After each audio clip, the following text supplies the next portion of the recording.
Hello everyone. So I've been away from home quite a bit lately, going through rather a stressful and sorrowful experience, and I have been watching YouTube videos on my iPad, and in this sort of recent return home I've been putting up a couple of videos, but obviously there's this trend on YouTube at the moment amongst the wargaming community to tag three other wargaming channels and ask them to put up a video discussing their three other hobbies other than wargaming that they have. And I've been sort of dreading being nominated for a whole load of reasons. Partly that I don't really want to appear on camera at the moment, and partly that I don't really want to open up to people much at the moment, and I really don't want to kind of appear rude to people who, because as I've watched, I've found I think at least 5 other channels that have nominated me now, and I have been ignoring you. I'm sorry, but I thought it was time that I did put my own video up. So I mean, thanks to who's nominated me so far. Over the other side of the Atlantic, I know Palmer from Heresy Productions did, Matt from Rocky's War Room did, Eric from Games with Sarge did, and over this side in the UK, I think Grana Priego did. Yeah, he did, because he was talking about, I was one of the first people to kind of comment on his videos when he began his channel. And Gareth Evans did as well. I was his only nominee, and really pleased to see him in front of the camera, and I can only apologise for not returning the courtesy. There are other reasons as well, other than my personal issues that are going on at the moment, though, because I have found it, and a lot of the videos that I've watched have said the same thing. It's really hard to think of other hobbies, particularly trying to define what a hobby is. So I'm going to kind of use a bit of a scattergun approach, because a lot of the things that I'm going to mention may not even fall under the category of a hobby, and I'm leaving out some things that probably definitely are hobbies, because they are so kind of trivial, really. I mean, a hobby to me is something that that you do regularly, that kind of, you know, it captures your imagination and your enthusiasm. You do it regularly. It's got a very kind of defined parameters. So something, for not that I do it, or I mean, I have got a small stamp collection. I wouldn't call myself a stamp collector, but something like stamp collecting would be an example. Whereas I'm not sure something like reading or even walking would fall under the category of a hobby. It's more a pastime, which is a sort of different thing. So I'm just going to talk a little bit about things that kind of occupy me, really, not necessarily continuously or regularly, but just some of my interests, and hope that will suffice. So rather than appear in front of the camera, for instance, I've put this little kind of cheap statuette tourist trinket that I brought back from Greece many years ago in front of the camera to talk for me.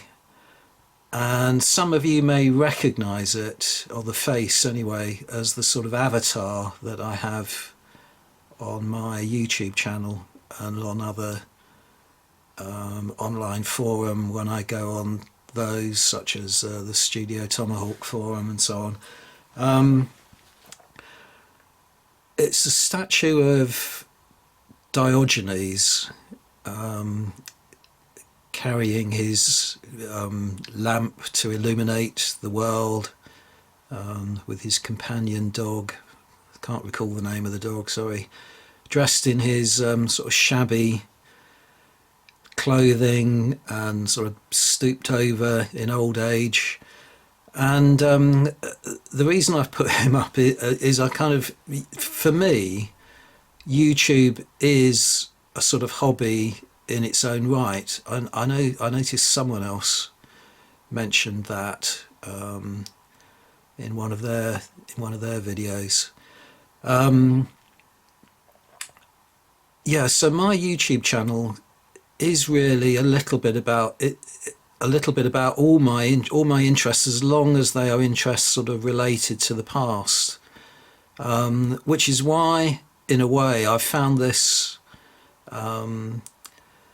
topic, this trend, a little bit difficult to kind of deal with, because whereas a lot of people confine their YouTube channels to their wargaming interest, I've sort of expanded mine, and it covers a lot of things. The only link, sometimes a very tenuous link, is a link with the past.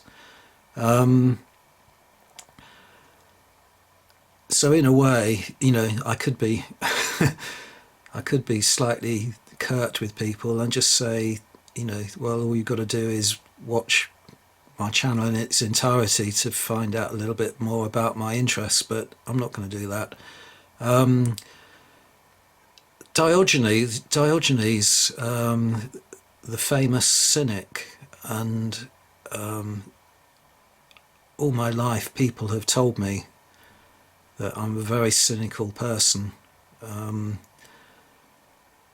Happened only very recently, this year, while I was out politicking in the street. Won't go into that though. I'm not going to include politics, even though that is one of my abiding kind of passions. But I was aware of that, you know, sort of impression that I gave people many years ago. And while I was having one holiday, I used to go on holiday to Greece quite a lot in my younger days. Not so much for the sun and the sand and so on, but for the sort of archaeological remains and the sort of classical sites. I was more into holidaying there for those reasons. But I saw this chap in a tourist shop, thought he would look good on my bookshelves, and was very kind of apposite, so I picked him up and I've had him ever since. Must be about 40 years old. now, I would think, and that's the reason I've partly got him as my avatar on YouTube, is that he reminds me of my own personal kind of history, as well as being a historical figure in his own right. So it's all linked into the past in one way or another. The other thing that I might sort of point out about my YouTube channel, which I've never explained in the past, so this is probably a good time to do it as well, is that the picture on the channel is of the Iron Bridge in Shropshire, the first bridge to be built of iron, I believe, in the world, but certainly in Britain. Fantastic structure, and that in turn, while I'm talking about all these things, I may, rather than you just staring at a statue, I'll probably be putting up photographs and images on overlapping this, so overwriting it, so that you'll have something else to look at. But yeah, the Iron Bridge has a kind of personal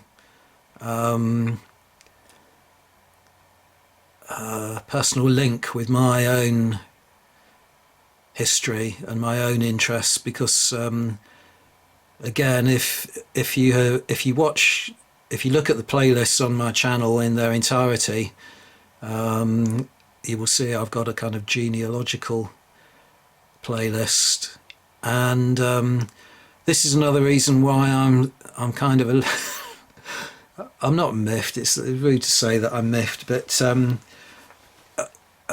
of my I haven't done a video on the subject of genealogy in a long time, probably 3 years, and they barely topped 10 views, I think, if that. They weren't particularly good. I'm beginning to appreciate now that the sound quality on a lot of my older videos was very poor. Might come back to that later in this. What I've got a feeling is going to turn into a very long ramble. But yeah, so I gave up doing videos on genealogy, even though they fit perfectly into the kind of theme of my channel, because they are to do with the past. It is a kind of hobby of mine, and I could certainly put up more videos on genealogy. But anyway, the reason I've got a photograph of the Iron Bridge on my YouTube channel, and the reason it links into my own history, as well as being a historical monument, is that I might just pause the computer a moment just so I can bring something up on my laptop. Yeah, sorry, the reason I paused was I had to bring up my family tree on my laptop. Didn't want to kind of leave the camera running while I did that. Yeah, so my great grandmother, who married James Astley, who lived between, no, sorry, beg your pardon, she married John Astley,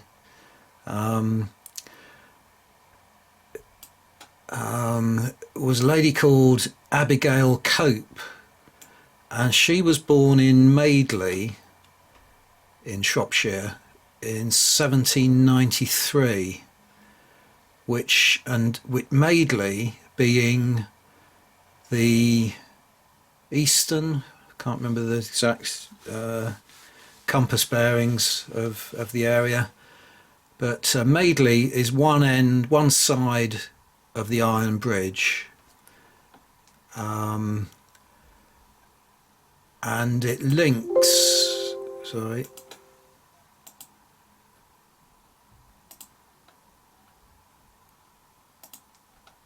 it links with, on the other side of Iron Bridge is a place called Broseley.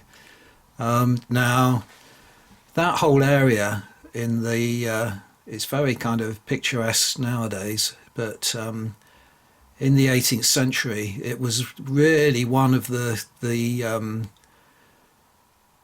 kind of seeds of the Industrial Revolution in England. The Severn Valley was kind of a deep cut through the landscape, and a lot of mineral wealth was kind of exposed almost at the surface, so particularly iron ore and coal. So it was a natural place for the Industrial Revolution to seed. Mineral resources very close to the surface, iron ore and coal to heat the furnaces and so on. It was a natural place for the Derby family to set up their ironworks and then to construct this amazing edifice, the Iron Bridge, as a demonstration of iron's engineering capabilities and so on. But anyway, that's kind of beside the point. The connection to me is that Abigail Cope was born in that region right at the kind of 1793, right at the kind of heyday of the Industrial Revolution, and just shortly after the bridge had been constructed. I think it was completed, it's got the date on it, I think it was 1787. And she may not have come into existence had it not been for the existence of the bridge, because she was an illegitimate child of a woman called Sarah Cope, who lived in Broseley, and her father was a chap called Robert Neath, which is why Abigail's carried her, because she was illegitimate, she kept her mother's name. But her father was a chap called Robert Neath, who lived in and was born in Madeley on the other side of the bridge. So at one point or another, either Sarah or Robert crossed over that bridge, had intimate relations. Sarah bore a child who later became my great grandmother, and Robert Neath and Sarah Cope did marry later on, much later on, but Abigail kept her mother's name. And interestingly, that habit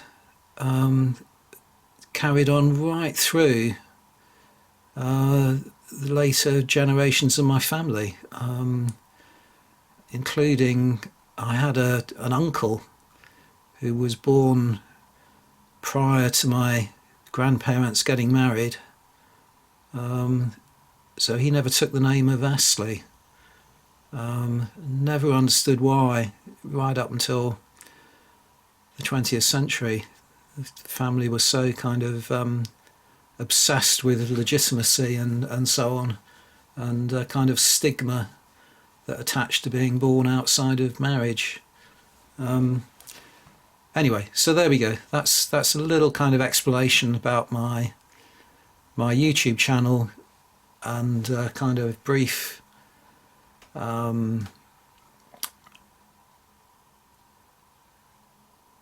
brief kind of description of another one of my interests as well. So not only my YouTube channel as a hobby, but genealogy, studying genealogy as a hobby. I mean, the Astley family, although at this kind of period, my branch of the family were working class, really kind of mired in the kind of mining, coal miners, shaft sinkers, all kind of things like that. You know, in the kind of height of the Industrial Revolution, but they do spring from a kind of a sort of very noticeable, you know, more significant branch of the Astley family, and I have got, you know, on my family tree, I have got some notables, including, I'm trying to click through and find him at the moment and can't, but including people like Jacob Astley, who was the Royalist general during the English Civil War. I found out only quite recently that he was actually governor of Drake's Island in Plymouth Sound here in Plymouth just prior to the Civil War, and it was only the fact that he was summoned to the army by Charles I that meant he left Plymouth, and the city kind of fell into the hands, or the sort of local control fell into the hands of the parliamentarians. Had he remained in the city and held out on Drake's Island, that it probably would have been a royalist city, against the sentiments, it must be said, of the vast majority of its inhabitants. So I'm in, you know, I'm fully, I'm an out and out Republican. Yeah, might that's a passion rather than a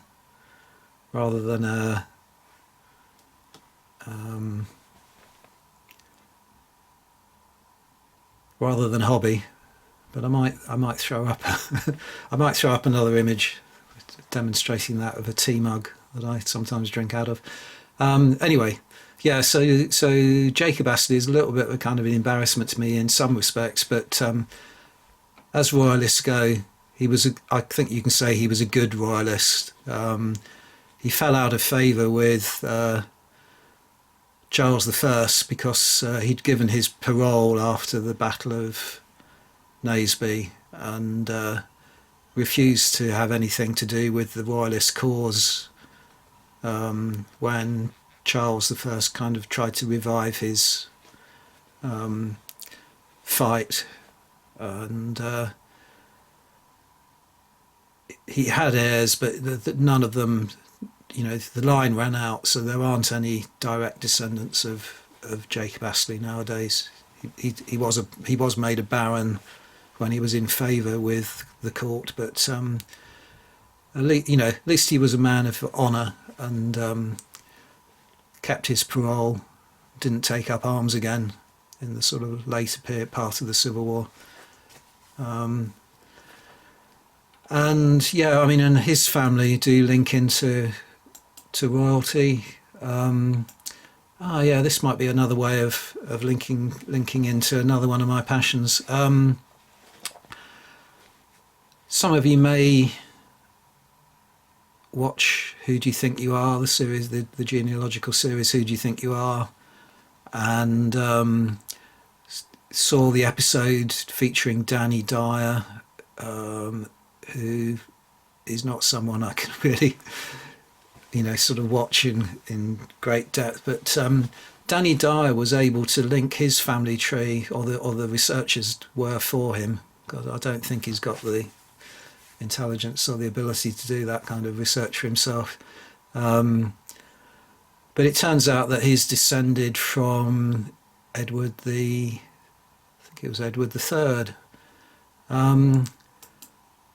But so am I, and so are probably the majority of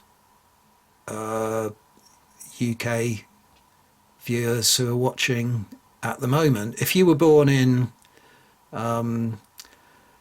England before 1970, there's something like a mathematical 90% chance that you're descended from Edward III. and that's a mathematical inevitability, really, because the population size in 1970 compared with the population size in the 14th century, and compared with the population size that would result from Edward III only, say, having two children per generation of descent since. And in fact, I think Edward III had about 9-10 children. You know, it's bound to overlap. Families did marry into the sort of younger children definitely did marry into minor nobility and so on, and minor nobility then married into kind of lower class families, and lower class families, even if they were quite wealthy, often slipped into kind of poverty. And I mean, in my direct line of descent or ascent, whichever way you approach it, my kind of branch of the family, I'm sure, slipped into kind of obscurity around the time of the Civil War as well. By that point, they were kind of middle class, you know, sort of wealthy, but not particularly, and professional classes, living in the town of Wem in Shropshire. But the chap that I'm actually descended from, if I remember rightly, his name was John as well. No, beg your pardon, it was James. Yeah, I think it was James. No, it may have been Richard. I can't remember now. Anyway, they obviously had. There was a massive fire in. I mean, Wem lost a lot of its wealth during the Civil War. It was besieged during the Civil War. After the Civil War in the 1670s, the majority of it burnt down. Absolutely fascinating story. Oh, I really want to tell you about it, but it's going beyond this kind of scope of this video. One of the few houses to survive, ironically, was the Astley family house, and it's still there in Wem to this day. I think it's part of a school now. But my branch of the family obviously had to go out, leave the town, try and, you know, make their way in the world, and they sort of slowly descended down into kind of manual labour.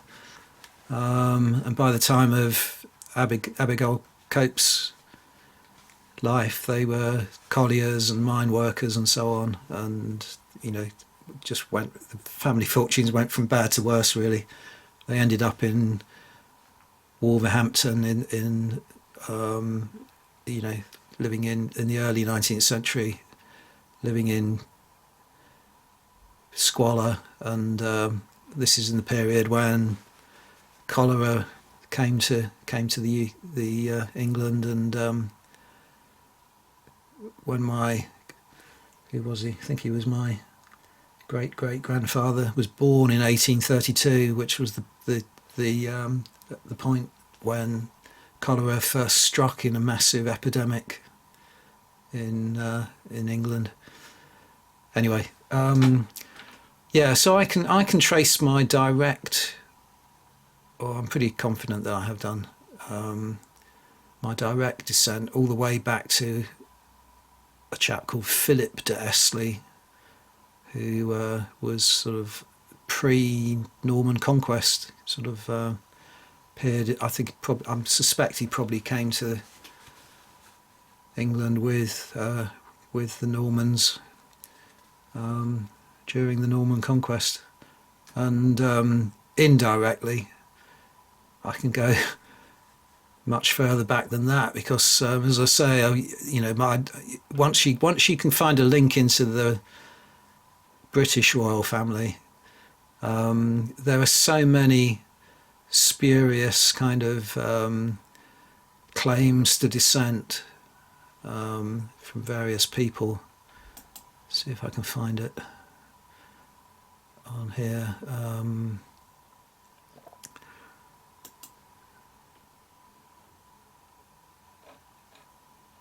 There used to be a way on this software of finding the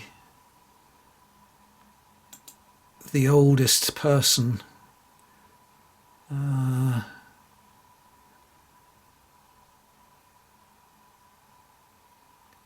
Can't find a way of doing it in a hurry, so I won't delay any longer. But yeah, I've got a kind of a Viking warlord in my clan, and then in my family.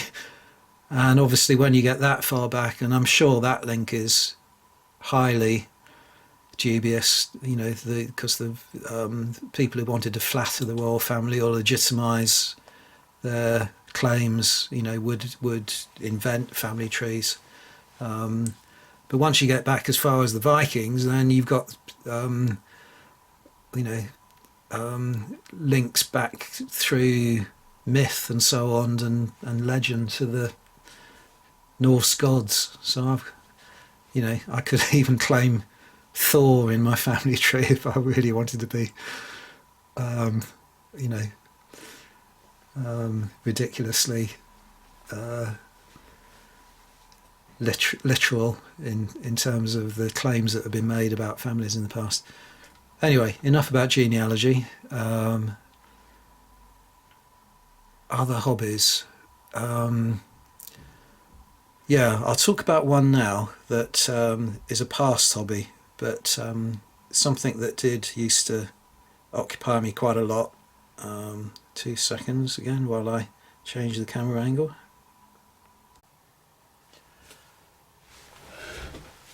Right, now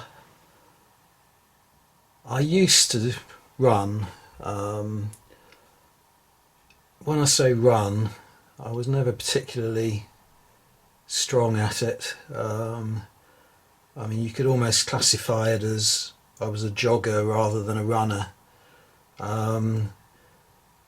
But I mean, Mary Hinge, I think his name's Jim, mentioned this as a, you know, he's obviously a much better, stronger athlete than I ever was. Takes it a lot more seriously, but it is something that when you get into it, it does begin to kind of get very addictive, and you know, you can certainly classify it as a hobby. The kind of sense of euphoria almost that you get after you know, sort of running for an hour or two, you know, you have to kind of experience it really to understand it. But it's certainly a really good way of dealing with stress, and you know, just general sort of sense of well-being that you get from doing it, which is why I used to run a lot. You know, it wasn't so much, I was never, as I say, I was never particularly fast in these are all kind of half marathon medals. I never got particularly good times, but you know, I did it because of the way it improved my life, and it kind of fed into lots of other, you know, it made me enjoy other things a lot more. You know, everything seems to become more intense, you know, so that you can enjoy simple pleasures like food, your food seems to taste better and your appetite improves. Reading, but even reading a book or something like that, you seem to kind of read the book with more clarity. Your brain is more kind of alert, and you're more kind of you kind of experience everything a little bit more intensely. I think once you've got a lot of oxygen flowing through your blood and into your brain and everything, and that's why I did it. I mean, why I started was probably goes back to my school days. That and again, I was never athletic at it at school. I was never, a runner in school teams or anything like that. But the school run was a kind of prominent kind of feature of my school days, and I used to find it really a real torture. But I was and in particular there was a run called the Headmaster's Run, which was almost a sort of punishment detail for people who absconded from the school cadet force, which I did in the end. But because it was this kind of, it had this kind of punitive kind of element to it. I almost felt like I wanted to kind of tune myself to it so that I could cope more. I could cope with the punishment, as it were, if you know what I mean. Which is why I made myself start to run. Even at school in the evenings, I'd go out running with a friend of mine. Not because we had to, but because we wanted to just sort of be able to cope with the demands, and shrug it off, as it were. And then once I'd left school and I was at university, I then became more aware of my own kind of physical shortcomings and athletic kind of frailty, as it were. So I continued running as a way really of kind of developing my strength and body. And it was also, as I say, I found it to be a very kind of life enhancing kind of exercise. I'm partly because of my experiences at school, I am averse to most sports, so I don't kind of follow any sport or enthuse over, or I'm not a fan of anything really in the way of sport, partly because I regard sport as with a cynic's eye. I am that cynic. And if you take, for instance, for a while I did follow Formula One. I went to a couple of Grand Prix and so on, but I am disgusted by the places that Formula One are held nowadays. And I know people say that you shouldn't introduce politics into sport, but it's such a kind of circus, really, the Formula One circuit, and the wealth that it kind of, and prestige that it generates for the countries that host it. Thinking especially of Bahrain, but not just Bahrain. Which I think they're countries that that we shouldn't kind of fraternize with. All this kind of guff about the Olympics, for instance, being a way of bringing the world together. It's just not. It's not the case. the last Football World Cup was a good example. I mean, I watched that. I enjoy watching the Football World Cup. Really got into. I thought there was some splendid, graceful football. That's about the only time I ever watch football. But when you think that you know, one of the areas, one of the cities that the Russians, Putin, deliberately placed some of the games in was Kaliningrad, and he did that purposely because you know, Kaliningrad is no longer technically inside Russia. You know, it's on the sort of border with Poland, and it's an enclave.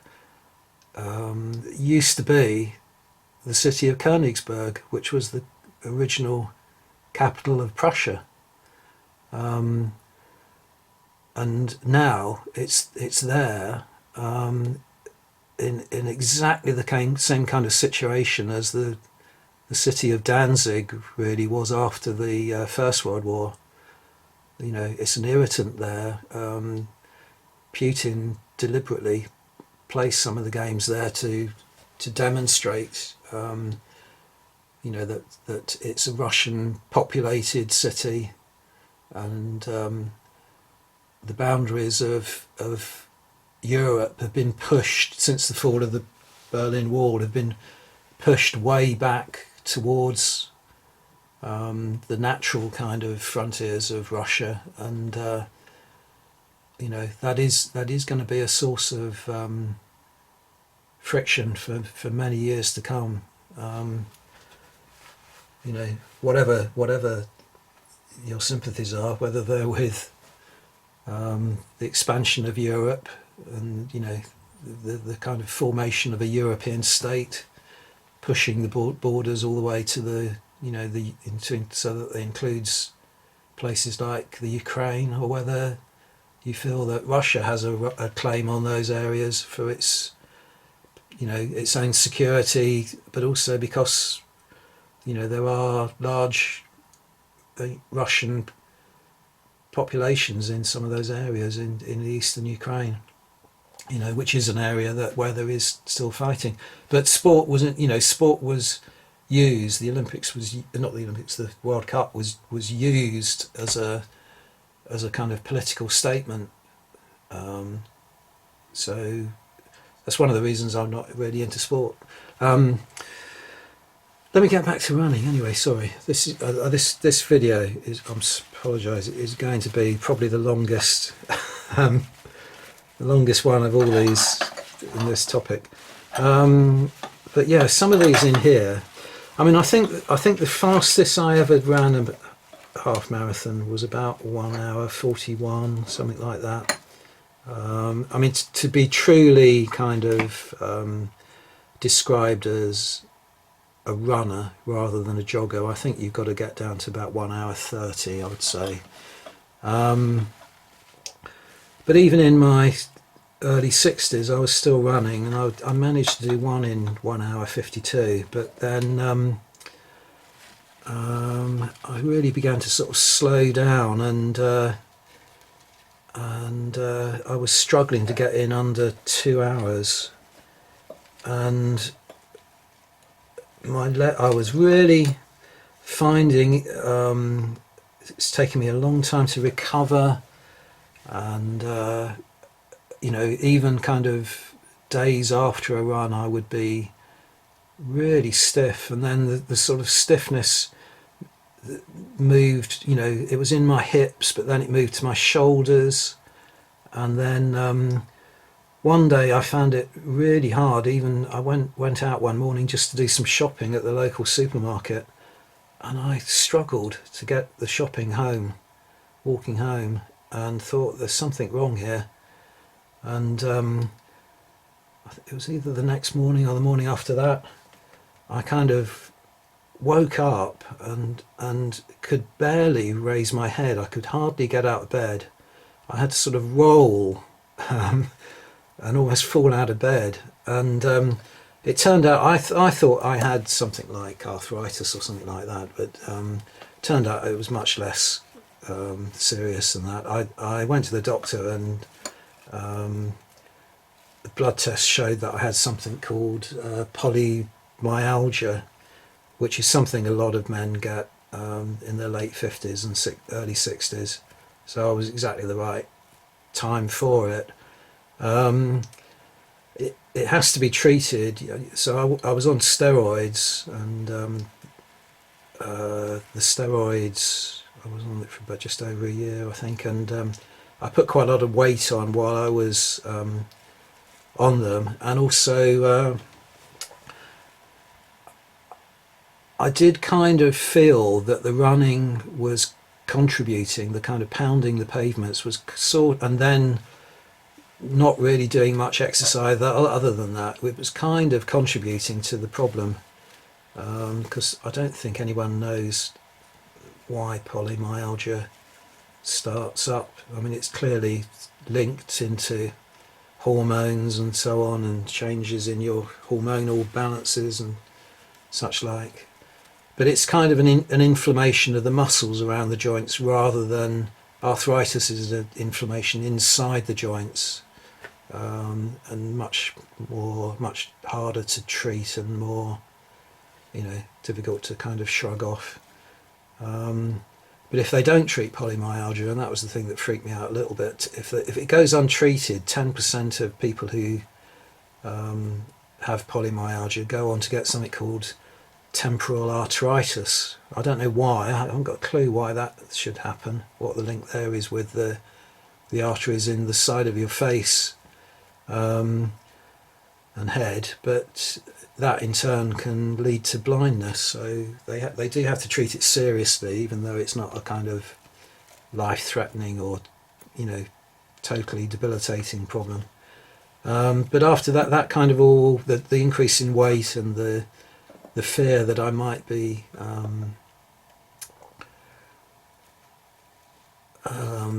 sort of adding to the problem by going out running, I just sort of stopped at the time, and I kind of regret it in a way, because it, as I say, I don't get those same kind of highs, that same kind of joy out of existing that I used to. So maybe I'll start it up again in a little way. But anyway, I wanted to fish out some of the older ones in here. Show you a few examples. Might need to get a magnifying glass to read this now.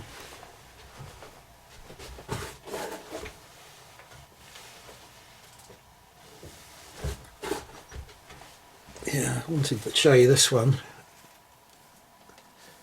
because this is the Canterbury Half Marathon. It hasn't got a date on it.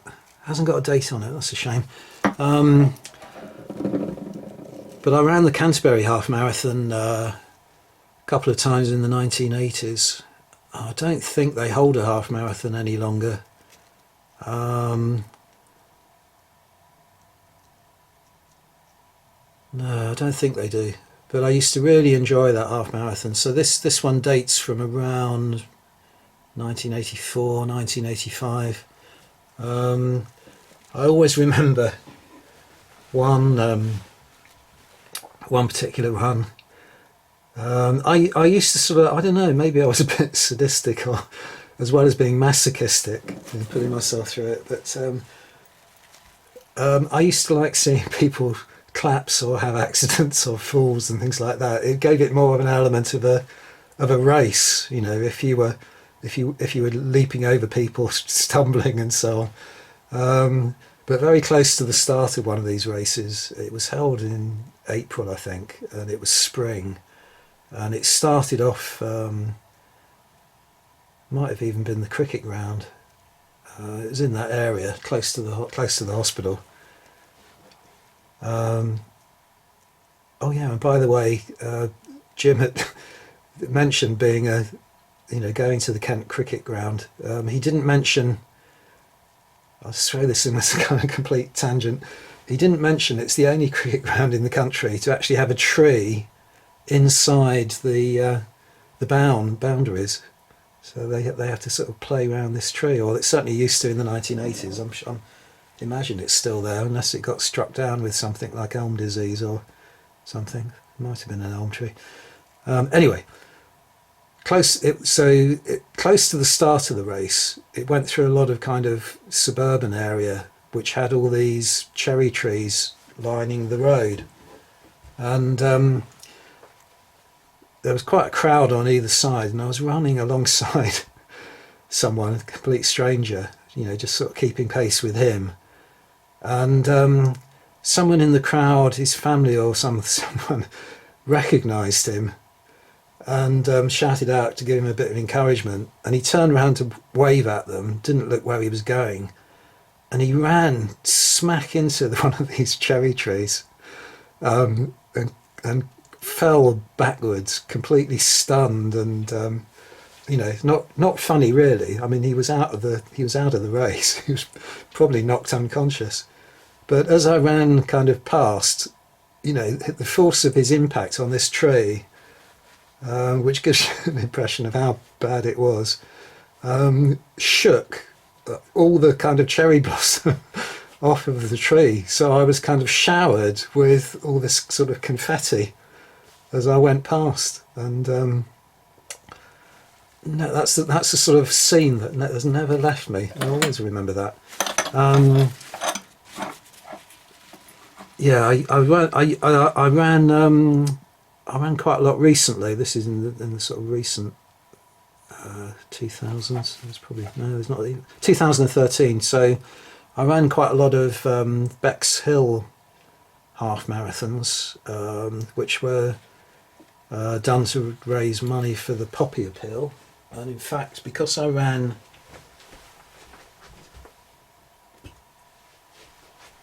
five consecutive races, they gave me a cup. Ralph Astley ran 5 poppy half marathons, so they gave me that in 2014. So I must have done it between 2009 and 2014, because I know that was the last one I ever did. It was a little bit kind of chaotically organised, and not particularly inspiring route. I mean, it ran, to give you an idea of how constricted it was, it ran 4 times around the same circuit, mainly along the beach. There was one year where the weather was so bad that you were actually getting washed by waves, as you were going along the promenade, running through surf and so on. And there was one other, it might have been the same occasion where I got so wet. I'll try and put up a picture, and you may be able to make out I was so wet that my top was kind of rubbing against my nipples to the point where I was bleeding out of my nipples. And on one of the photographs you can see this kind of rusty red stain running down my top. As I say, not just sadistic but masochistic as well.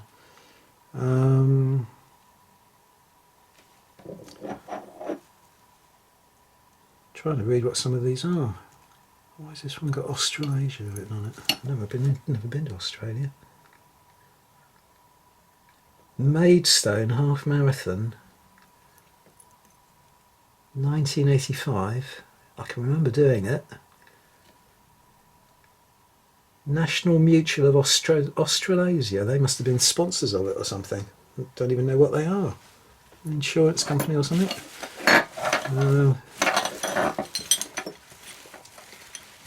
The Plymouth half marathon, obviously I've done that a few times. Had to fall out of that once. I really injured myself badly.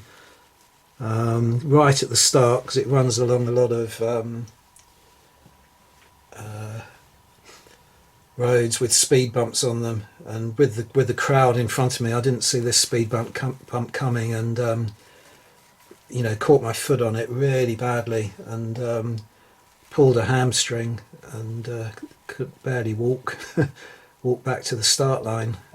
Felt very embarrassed about dropping out under less than half a mile, but again, I took a picture of it at the time, so I'll put that up.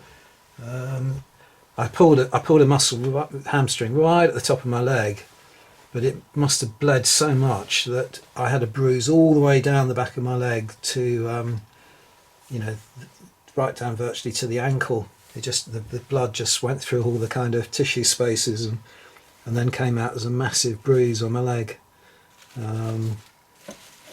So just to show that I'm not just a unpleasant sadist enjoying other people watch other people collapse and fall out. Torbay, that was quite recent. The one I'm trying to find in here, which I have very fond memories of, and again, it's local. If you're watching this, Jim, it's local to you, but I don't even know. I don't think they still do it.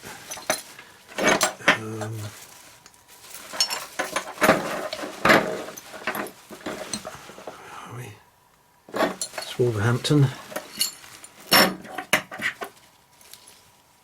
Canterbury again. Oh, that must be an old one. So I haven't done the Canterbury one since, as I say, 1980s. Some of these medals, the organisers do put some lovely work into them. I mean, this is another Bexhill one, Poppy Half Marathon that I was telling you about, but it's got a. This is the Delaware Pavilion, famous Art Deco building in Bexhill. Some of the designs are lovely. Plymouth Half Marathon. No, there's a tiny. I've got to find it. Sorry, as I say, I think this video is probably going to stretch to 2 hours, but Wargamers are the only people going to watch it, and you can put it on and have it on in the background while you're painting. So it will serve some uses. Ah, here we go. This is one of them. Aylsham Roadrunners. No date on it, but as you may be able to make out, there's a wheel from a pit mining colliery there. Aylsham at this time, this is going back to the days of the miners' strike, Thatcher era, and the Kent collieries didn't survive Thatcherism really. Lots of the Aylsham, and I forget the names of the other ones.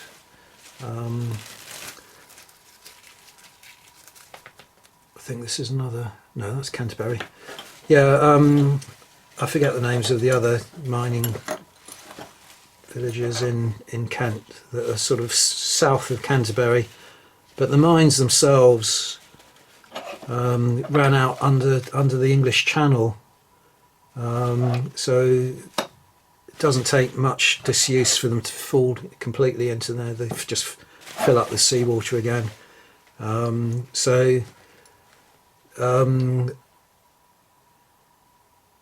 Kent in particular, I know most people associate mining with the north, and the devastation caused by the Thatcher government as having affected the Midlands mainly. But these three, I think the three villages in Kent were, because they were kind of isolated, and because the mining populations were largely kind of immigrant to Kent, they were always kind of outsiders in a way in their own county, even though there was generations of them there. Plus the fact that there was nothing other than the mines that the villages relied on. They rapidly fell into decline and social kind of problems and deprivation and so on. So the local running club kind of held a marathon each year, or even twice a year actually, just to kind of raise a little bit of social cohesion and a little bit of money. So I'm particularly proud of that one. And I must have some others in here because I ran it several times. Once, and the reason I say it was twice a year was once was in an absolute heat wave, and nearly kind of passed out with the heat. But another was at just after the New Year, during the kind of bank holiday period. Might even have been on New Year's Day, and it was in thick snow, and everybody, including me, was sliding around on their bottoms and things, scraping their legs. So I must have another one in here somewhere, but so apologies, I can't find it. Eastbourne. Anyway, I think I've spoken about running long enough, considering it's no longer a hobby. What else can I talk about? I never really... I said the thing about Danny Dyer would bring me onto another subject, and I never really got onto that. But I am, again, is it a hobby or not? I am kind of obsessed with numbers and statistical kind of interpretations of things. So that whole business about how we are statistically 90%, certain to have been descended from Edward III if we are born in England before 1970 or in the 1970s. That does kind of consume a lot of my thought processes. I'm always trying to apply complexity theory to events as they happen, and chaos theory, as you know, about small things having a large, disproportionate knock-on effect, things having unintended consequences. So that kind of kicked into what, I retired early, but that kicked into a lot of the way I, my kind of thought processes to do with work and so on. I worked in hospital, worked as a radiographer, but I absolutely despised hospital management for their kind of blinkered and commercial kind of approach to management. But there was always cropping up in hospitals, a managerial decision, made with a particular aim, having a complete, having completely negative or opposite effect to the one that was intended. For reasons that have, if you went through an analysis, in proper analysis of this, it was obviously it was going to happen. But I mean, to give you an example from an earlier period, when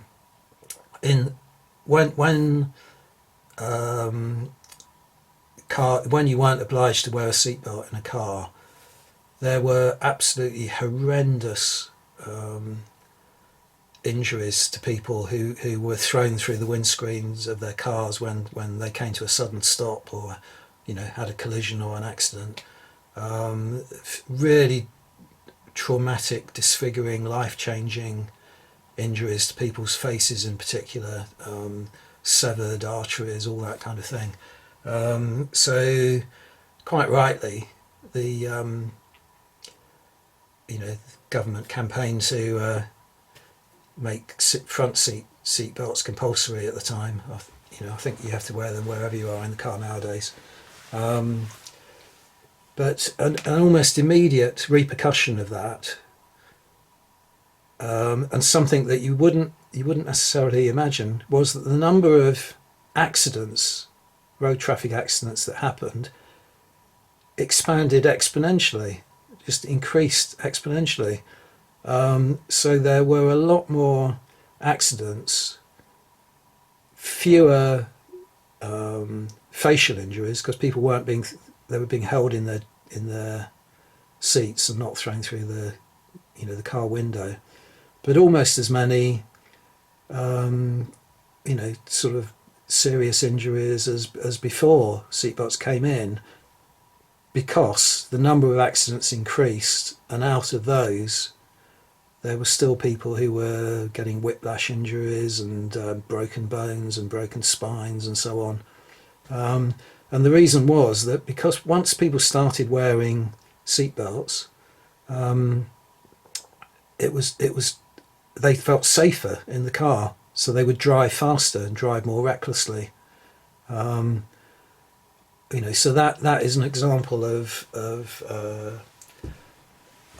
you know, of complexity theory in a way, you could say, kind of kicking in, that people are obeying laws, their own kind of rules and laws and so on, that kind of that create a kind of a culture or an organism or an organization or whatever, which may not have been predictable. You know, I could go on about complexity theory for days and again, but I'll show you that that's sort of linked in a way to, I am obsessed with computer programs and analysis. Not that I'm technically adept with computers. I'm just obsessed with the ability of computers to analyze statistics and analyze and crunch numbers and do things that the human brain isn't capable of doing, and therefore throwing a different light and a different perspective on something than you could do just by mentally working on something with your, you know, very kind of limited capacities of our own individual brains.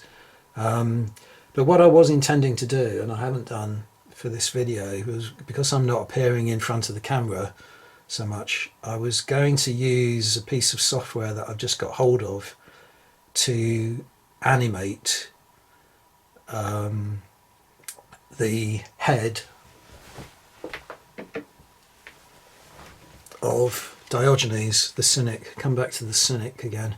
So I was going to get him talking to you, but it's been really frustrating, because I'm discovering, I've been aware for quite a while, but I've certainly discovered with this new software that the processing power of my current laptop isn't up to the task. So it's while I've been trying to use it, I put up a video, I think it was yesterday, animating a painting of Baden-Powell, get him talking, you know, using his recording of his voice to talk about the siege of Mafeking. That's the sort of thing I love doing. It sort of links into my other, you know, kind of interests in maths and the application of numbers and so on. But anyway, my laptop keeps going into thermal shutdown and things where it can't cope with the processing demands on it. But I might put up a little clip just to show you. I couldn't spend too long on it, but I have managed to create a kind of 3D model that's just about recognizable of the head. So I'll get him to just say something to you, you know, in 3D with sort of lip sync and head movements, just to show you. That's the kind of thing I can play around with, those sort of things for hours, you know. So it is a hobby in a way. I used to have a lovely program that doesn't run on Windows 10 and isn't available anyway now, called Star Logo, from the Massachusetts Institute of Technology, and you could use it to reproduce all kinds of environments like traffic jams and ant colonies and all that kind of thing. I used to love playing around with that and creating my own little scenarios. I mean, I had another program many years ago that was like a 3D modeler. So I'd sort of volunteered to help redesign the reception area of the X-ray department at the hospital I worked at, and I spent hours trying to recreate this area in 3D, and that flummoxed the memory and the processing abilities of the computer I was using at the time. But nevertheless, you know, I just love doing that kind of thing. Anyway, coming up now, hopefully, will be a brief kind of 30-second or whatever speech from a very scary looking 3D model of Diogenes. Here we go. So this is how the head turned out. Very kind of crudely done. I had to do it in a bit of a hurry, so it looks really scary. But no, it fascinates me though. You know, it's sort of three-dimensional model, and you can sort of lip sync any voice into it that you want. Anyway, just thought I'd show you that. Great. So I will talk about one final thing, I think, which again, I mean, reading, you know, is that really a kind of hobby? I do read a lot. And unlike some of you, I don't just confine myself to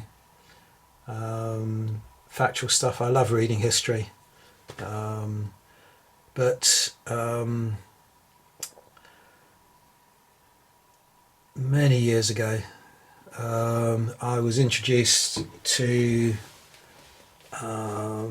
the writer Jack Kerouac, and completely consumed by his works, and then from that went on to reading a lot of other Beat Generation poets and writers. So I might just again change the camera angle around and show you my part of my bookshelf that's got some of Kerouac's works on it. Right, so not particularly good picture, but this is a section of my bookshelves which contains a lot of American, well, I think it's all American literature, and it's predominantly Kerouac or Beat Generation stuff. Let's get rid of that. The baseball cap my friend brought back for me from San Francisco, the City Lights bookshop, which is where a lot of the Beat Generation poets and writers met and gave readings and had their books published and so on. I think it's Ferlinghetti? But I've never actually been to San Francisco, but a friend of mine bought me a few souvenirs of City Lights bookshop back, posters and this baseball cap and a few other things. So what I wanted to show you mainly, a bit of a tip, did I even get to it? There's a danger I may appear on camera here, but never mind. Yeah, from here to here, so half of the bookshelf is either Kerouac or biographies of Kerouac, or there's a couple of other things, a few poems by Allen Ginsberg here, Howl and Kaddish.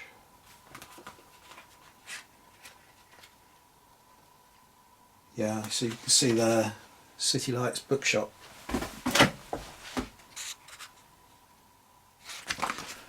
And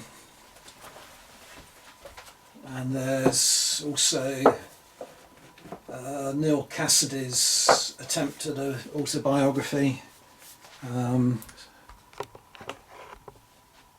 This is the famous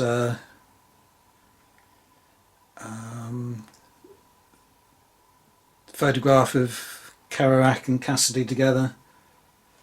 I'm not really explaining who, I'm assuming people will know. If you don't know, you won't really be interested. If you don't know who Kerouac and haven't even heard of some of these people, no worries. It's just it won't be your thing probably anyway. There's a few other things I'm noticing here by other people in that circle. I've got some poems by Peter Orlovsky. Slightly rude title. As he called this book,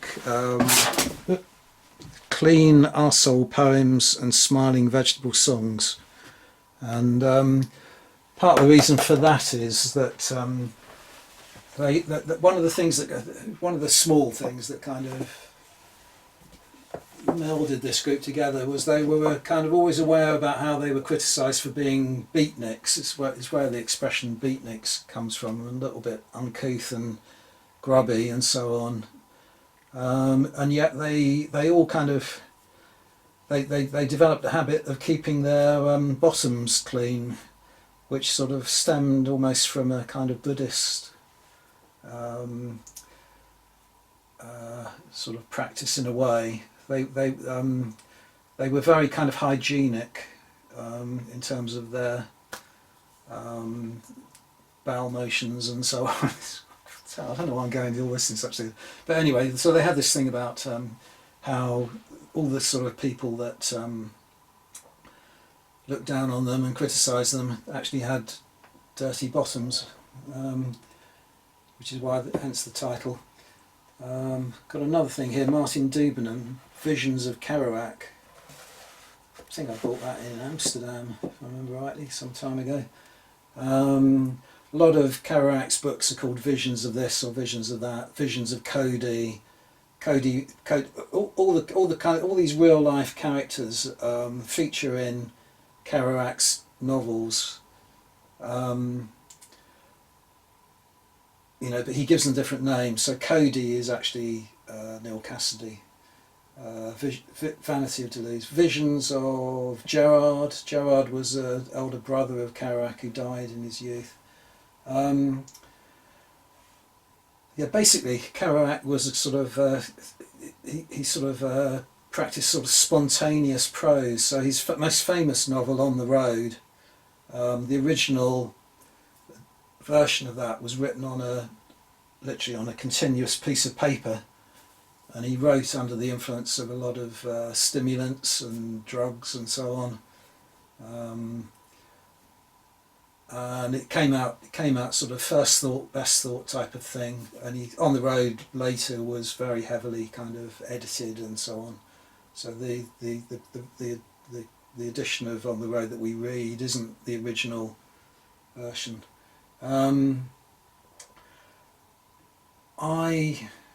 Let's just tell you a lot of these other characters here are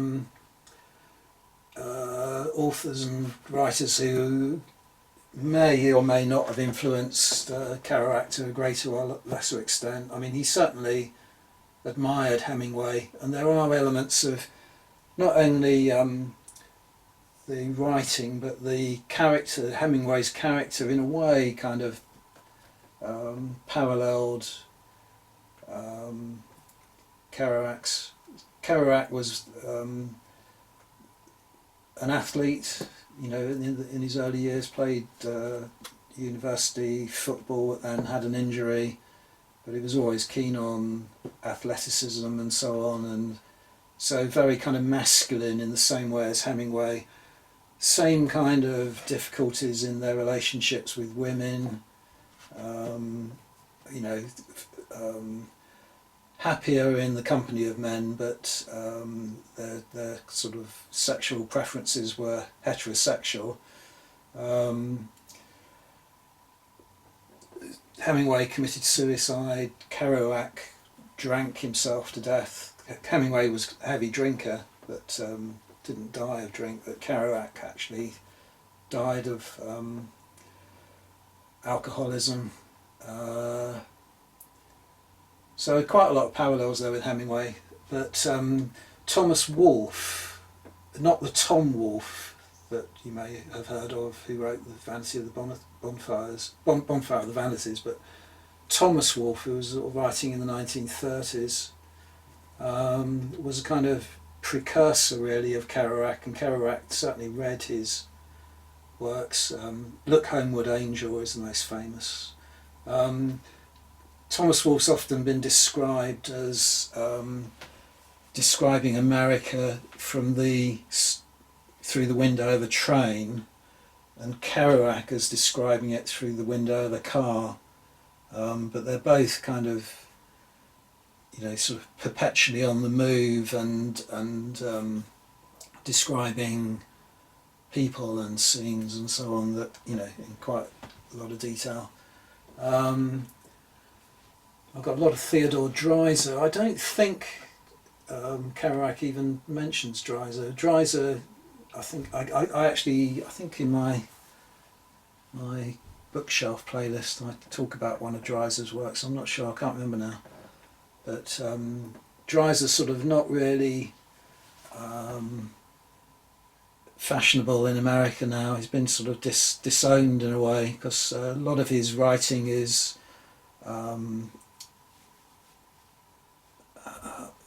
it's kind of it uses a sort of very kind of predestined kind of plots, that it's the economics and the commercial and economic motivations that decide people's actions and so on. So it's very kind of determinist kind of writing, which kind of borders on a kind of socialist or kind of communist philosophy. So he's been dropped really from America. Other ones by Melville, yeah, I mean, it's kind of the depth of Melville's writing that Kerouac admired, and I've got other ones by Faulkner and Henry Miller, James Fenimore Cooper there. So I'm keen on American literature in general, but Kerouac is an absolutely long abiding passion. I mean, I first was introduced to him in kind of unconventional circumstances, really. I probably won't go into that too much, as it may shock a few of my viewers, as well as a few of my kind of friends and so on, you know. But I mean, I've got some friends who share my enthusiasm for Kerouac. I once went to the only time I've ever been to America, I went purposely with the point of at some stage in the trip actually visiting Kerouac's grave. He's buried in Lowell in Massachusetts, just outside of Boston.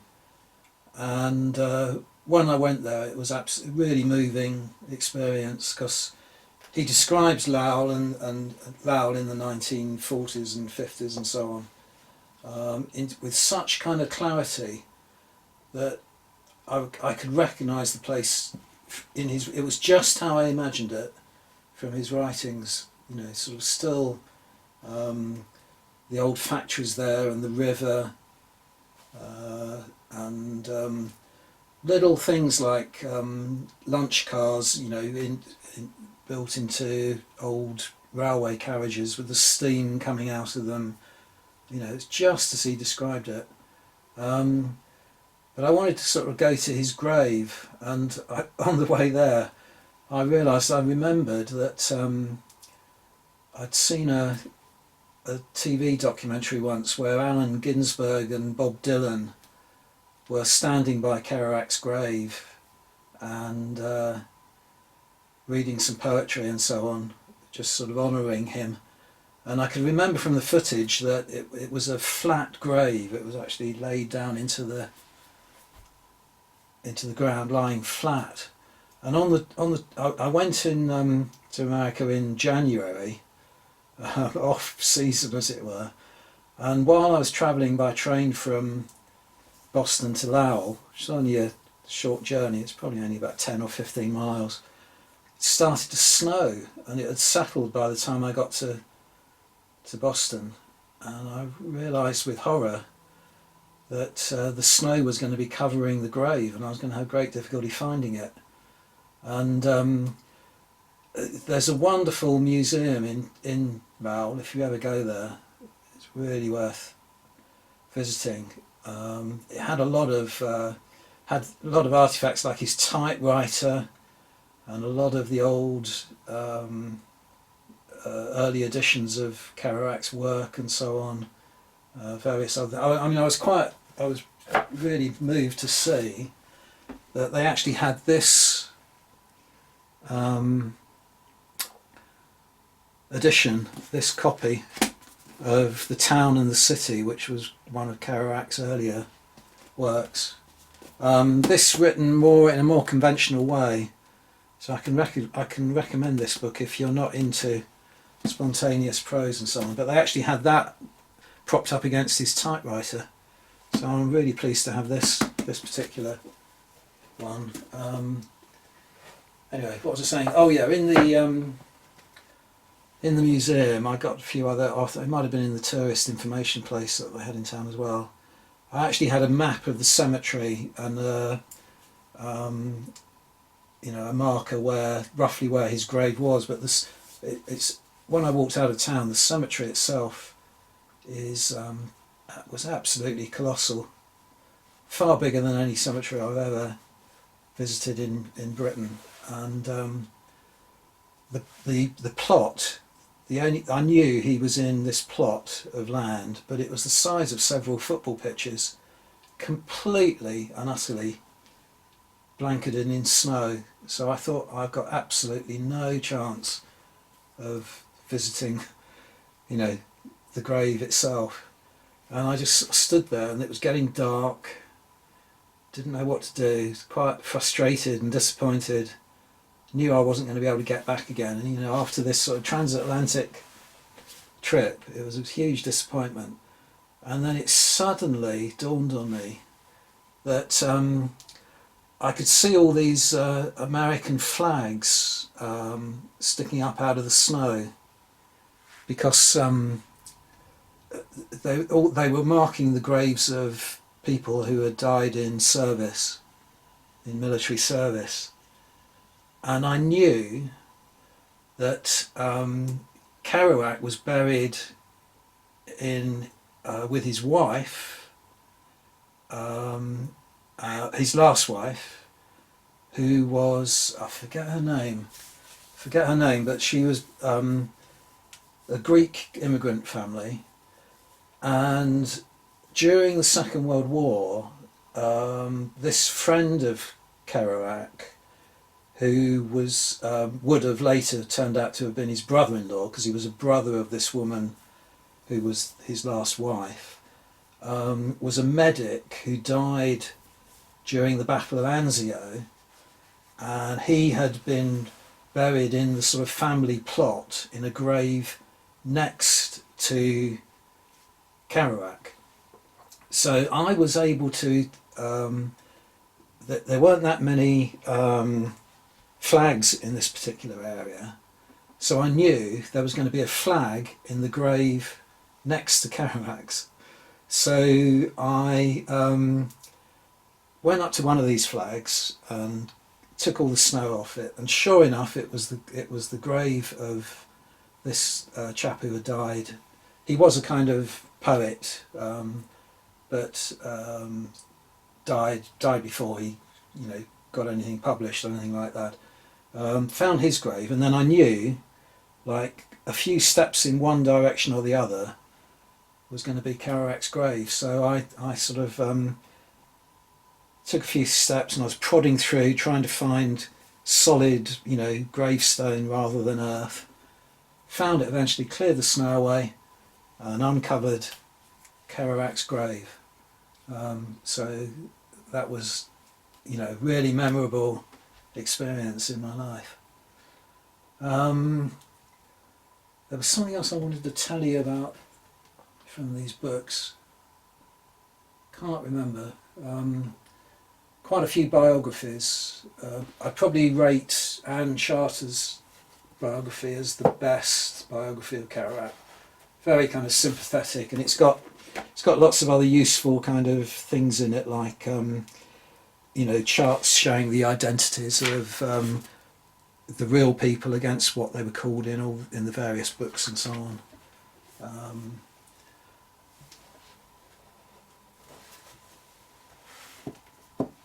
Yeah, it's gone from what I was going to say. I was about to get diverted and mention it, and then I wouldn't have got back to the story about the grave, and now I can't find it.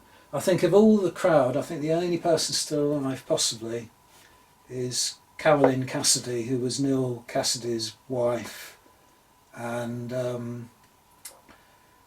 think Kerouac's lover at one stage, and I think she still lives in London. She lives in London. I know she gives the occasional talk at bookshops and things. Seen her on television. Don't know whether she's still around. It was a few years since I last heard anything of her.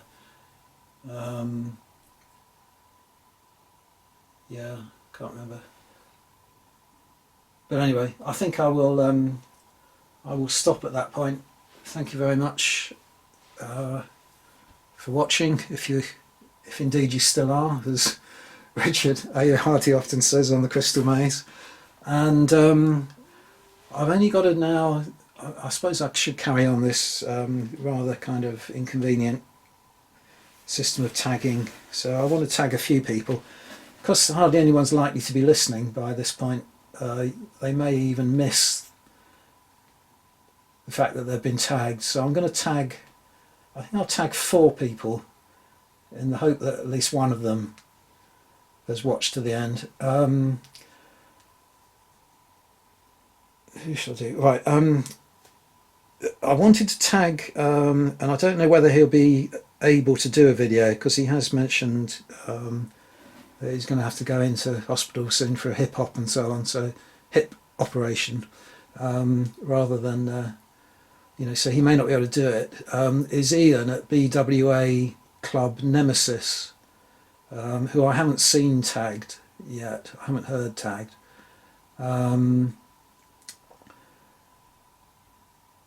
I'd also like to do another chap who's quite prominent on YouTube, but again I haven't heard anyone mention him in the tagging, is young Joshua Swan, who is busy out fighting the next revolution, if not at university doing his studies. Oh, hang on. This is for you, Joshua, if you are watching.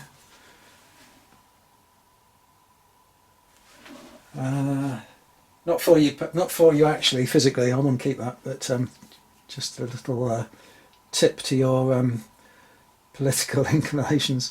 Yeah, so that's 2. Third one is a channel I've only recently subscribed to, Otto Titzlin. I wonder if you'll watch this. But if you do, I like your channel, and I know you've got some other hobbies at least, because you won the village jam making competition recently, so you could talk to us about that and anything else you're into. And the 4th one, again I haven't heard him mentioned, but a friend of mine locally, Pete at Mini Warzone, he may well have been tagged, I don't know. And I think it's unlikely that he'll watch this video, because he's not really into wargaming as such now. He is, but it's more all the kind of Games Workshop-y type stuff. So I don't think he's got a great interest in my channel any longer. But anyway, I know for a fact he's got a lot of other outside interests, music and all kinds of things. So he could certainly talk probably as long as I have. So apologies for this really lengthy video, and bet you're regretting nominating me now, aren't you guys? See you later. Bye.